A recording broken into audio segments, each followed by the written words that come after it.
Hello everyone, I am Gopinath. Today I am going to speak one wonderful story. The name of story, The Bird and the Bee.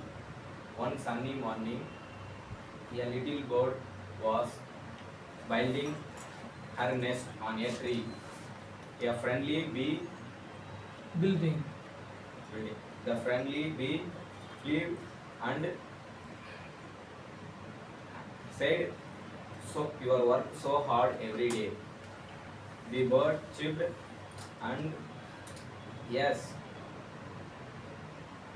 I finish my nest before the rains comes."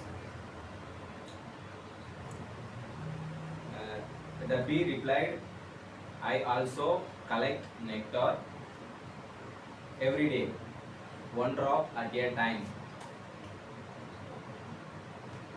becomes sweet honey."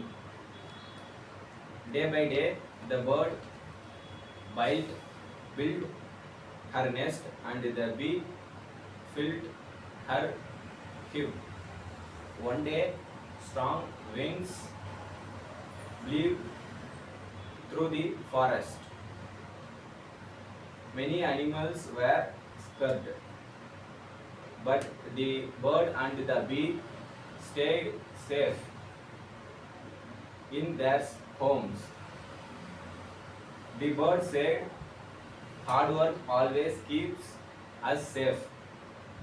The bee smiled and agreed. The moral of story: hard work and preparation lead to safety and success. Thanks for listening.